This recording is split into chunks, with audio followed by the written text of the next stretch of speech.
حضرت سارہ عراق کے ایک شہر بابل میں پیدا ہوئیں۔ آپ کے والد کا نام حران بن تارہ جو کہ لاحج تھے، اور والدہ حضرت ابراہیم علیہ السلام کی خالہ تھی۔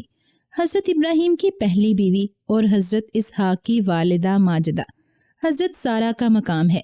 جب حضرت سارہ کی عمر 36 برس کی ہوئی تو آپ کی شادی حضرت ابراہیم علیہ السلام سے ہو گئی، اور آپ اپنی عمر کے آخری لمحات تک اپنے شوہر یعنی حضرت ابراہیم کی مطیع و فرما بردار رہیں۔ حضرت سارہ اپنے دور کے امیر ترین گھرانے میں پیدا ہوئی تھیں، اور مالدار خاتون ہونے کی حیثیت سے اپنی تمام تر دولت و مویشی شادی کے بعد حضرت ابراہیم کی خدمت میں بطور تحفہ پیش کر دیے، تاکہ اپنے حقیقی دین کی تبلیغ و اشاعت میں آسانی ہو سکے، کیونکہ جناب سارہ بچپن سے ہی حضرت ابراہیم کو جانتی تھیں کہ آپ نے بت پرستی گھرانے میں پیدا ہونے کے باوجود باطل خداؤں سے منہ موڑ رکھا تھا۔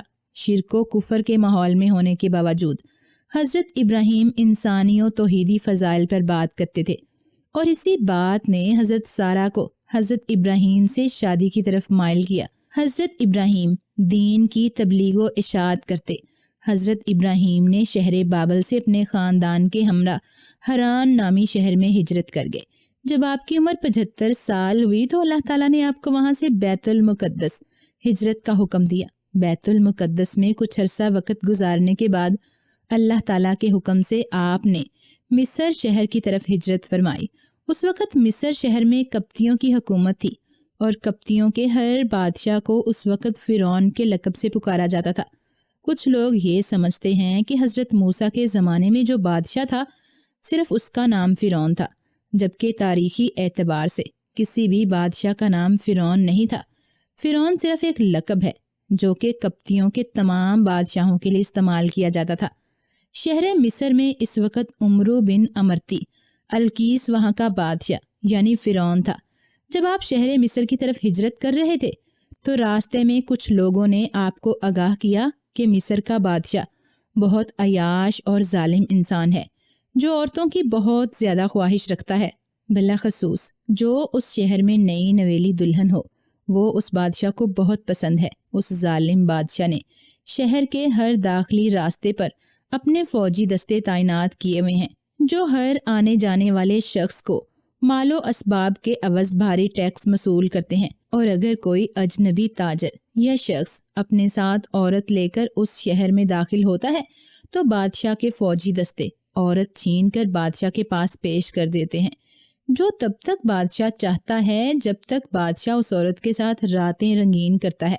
یہ سب سن کر حضرت ابراہیم اپنی بیوی سارہ کے بارے میں بہت زیادہ خوفزدہ ہو گئے، لیکن حضرت ابراہیم کو اپنے اللہ تعالیٰ کی ذات پر بے حد یقین تھا کہ اللہ پاک کی ذات آپ کے خاندان کو اس ظالم بادشاہ کے شر سے محفوظ رکھے گی، کیونکہ یہ ہجرت بھی اللہ پاک کے حکم سے تھی۔ اس لیے آپ نے اپنا سفر اسی شہر کی طرف جاری رکھا۔ جب آپ ہمراہ فیملی شہر میں داخل ہوئے تو بادشاہ کے تعینات فوجیوں نے آپ کو پکڑ کے بادشاہ کے پاس لے گئے۔ بادشاہ نے حضرت سارہ کو دیکھ کر اپنی نیت جو پہلے ہی غلیظ تھی مزید رنگین کرنے کے بارے میں ارادہ کر لیا۔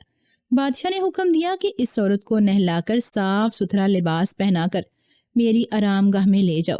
بادشاہ کی کنیزوں نے حضرت سارہ کو صاف ستھرا لباس پہنایا، بادشاہ کی خلوت گاہ میں بھیج دیا تو آپ اللہ پاک کے حضور عبادت میں مصروف ہو گئیں۔ جب بادشاہ غلط ارادے سے اپنی خلوت گاہ میں پہنچا تو اس نے دیکھا کہ یہ عورت عبادت میں مصروف ہے، تو یہ آپ کی عبادت ختم ہونے کا انتظار کرتا رہا۔ اس قصہ کی تفصیل صحیح بخاری کی حدیث نمبر 2217 میں موجود ہے۔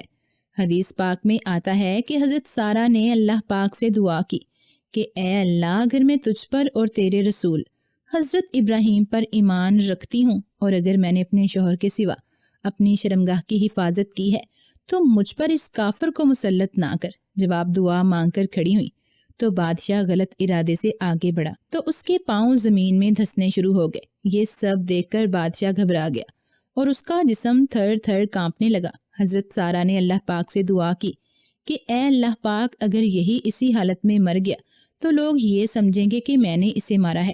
یہ الفاظ دہراتے ہی بادشاہ زمین کی گرفت سے آزاد ہو گیا، لیکن بادشاہ پھر غلط ارادے سے آپ کی طرف لپکا۔ جیسے ہی بادشاہ آگے بڑھا تو اس کے پاؤں پھر سے زمین میں دھس گئے اور اس مرتبہ بادشاہ پہلے سے زیادہ خوف زدہ ہو گیا اور بادشاہ کا پورا جسم ساکت ہو گیا۔ بادشاہ سمجھ گیا کہ یہ ضرور اللہ پاک کی کوئی نیک خاتون ہے، اور پھر بادشاہ نے آپ سے معافی مانگنی شروع کر دی۔ حضرت سارہ نے پھر سے وہی دعا مانگی تو زمین نے بادشاہ کو آزاد کر دی۔ اب بادشاہ مکمل طور پر سمجھ گیا یہ اللہ پاک کی بہت ہی پسندیدہ خاتون ہے، میں اپنے ناپاک ارادے کو اس سے پورا نہیں کر سکتا، اور آخر کار بادشاہ اپنے غلط ارادے سے باز آ گیا۔ بادشاہ نے آپ کے قدموں میں گر گر کر معافی مانگی، اور آخر کار بادشاہ نے جاتے ہوئے اپنی بیٹی جس کا نام اجر تھا، جو بعد میں حضرت ہاجرہ کے نام سے مشہور ہوئی، آپ کے حوالے بطور کنیز پیش کر دیا۔ بادشاہ نے حضرت سارہ سے التجا کی کہ میں چاہتا ہوں کہ ساری زندگی تمہاری کنیز بن کر رہے اور آپ کی صحبت سے پرہیزگار خاتون بن جائے۔ بادشاہ نے آپ کو بہت سارا ساز و سامان اور اپنی بیٹی بطور کنیز دے کر رخصت کر دیا۔ اس کے بعد حضرت سارہ بادشاہ کے محل سے نکل کر حضرت ابراہیم کے پاس آئیں اور اپنے ساتھ پیش آنے والے واقعہ کی ساری تفصیل سنائی۔ اس کے بعد اجر یعنی حضرت ہاجرہ نے اپنی زندگی حضرت سارہ کے ساتھ گزارنی شروع کر دی، اور آپ کی صحبت میں رہتے ہوئے وہ بہت زیادہ پرہیزگار خاتون بن گئیں۔ جب حضرت سارہ کی عمر 85 برس ہوئی تو آپ اولاد کی نعمت سے مایوس ہو چکی تھیں، تو آپ نے خود حضرت ابراہیم کو حضرت ہاجرہ سے شادی کرنے پر آمادہ کیا کہ شاید اللہ پاک ان کے ذریعے آپ کو اولاد جیسی نعمت سے نواز دیں۔ شادی کے کچھ عرصہ بعد جب حضرت ہاجرہ حاملہ ہوئیں تو اللہ تعالیٰ نے خواب میں ایک فرشتے کے ذریعے ان کو ایک نیک بیٹے کی بشارت سنائی اور فرمایا کہ اس کا نام اسماعیل رکھنا۔ یوں اللہ تعالیٰ نے حضرت ابراہیم کو حضرت ہاجرہ کے بطن سے حضرت اسماعیل جیسی نعمت سے نوازا۔